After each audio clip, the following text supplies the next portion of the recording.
इस देश की आम जनता जो वह टैक्स देती है, जिस रूप में भी टैक्स देती है, वह अलग अलग प्रकार से टैक्स देती है।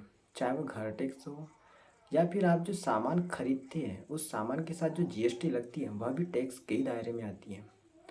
आप पेट्रोल डीजल भरवाते हो, उस पेट्रोल डीजल पर जो वेट और एक्साइज ड्यूटी लगती है वह भी टैक्स के ही दायरे में आती है।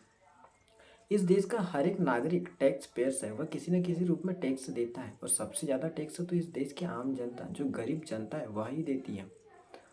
और यह देश इन्हीं के पैसे से तो चलता है, टैक्स पेयर्स के पैसे से चलता है। इन पैसों का उपयोग जनता के ऊपर होना चाहिए, जन कल्याण के कामों में होना चाहिए, विकास के कामों में होना चाहिए। जनता की परिस्थितियाँ बेहतर हों, सामाजिक व आर्थिक हालात बेहतर हों, इसमें इसका उपयोग होना चाहिए। लेकिन मौजूदा वक्त में हम देख रहे हैं जिस तरह से इस देश में टैक्स पेयर्स के पैसे का दुरुपयोग किया जा रहा है। इस देश में जो राजनीतिक दल सत्ता में है वह अपने प्रचार प्रसार पर हजारों करोड़ रुपए खर्च करते हैं, सिर्फ प्रचार प्रसार पर।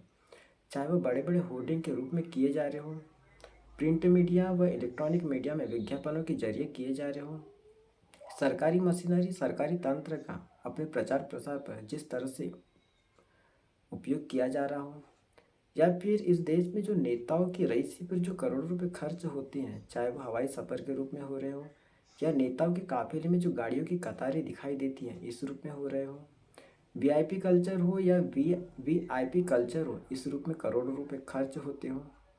और इसके अलावा भी जो अनावश्यक खर्च होते हो, इसकी इसकी इजाज़त इन्हें कौन देता है? आखिरकार सरकार को हजारों करोड़ रुपए खर्च करने की ज़रूरत ही क्या है? यह तो टैक्स पेयर्स के पैसे हैं। क्योंकि आप इतिहास के पन्नों को पलटते चले जाइए, इस देश में जो बाबा साहेब की जो भूमिका और जो योगदान है, उन्होंने अपनी भूमिका और योगदान को लेकर कभी प्रचार प्रसार नहीं किया। इस देश में ऐसे कई महापुरुष हैं जिन्होंने अपनी भूमिका और योगदान को लेकर कभी प्रचार प्रसार नहीं किया, क्योंकि उनके सरोकार जनता से थे। वह जनता की भावनाओं को समझते थे, उनके अनुरूप काम करते थे। और मौजूदा वक्त में तो सरकार के सरोकार जनता से है नहीं, और बावजूद टैक्स पेयर्स के पैसे का दुरुपयोग हो रहा है, तो इसे रोकने का काम होना चाहिए। और यह काम इस देश का प्रशासन कर सकता है, इस देश के टॉप मोस्ट ब्यूरोक्रेट्स को यह काम करना चाहिए। उन्हें सामने आना चाहिए, शासन को टैक्स पेयर्स के पैसे का दुरुपयोग करने से रोकना चाहिए। शासन और प्रशासन को चेक एंड बैलेंस से चलना चाहिए, ना कम न ही ज़्यादा। यही तो संविधान कहता है।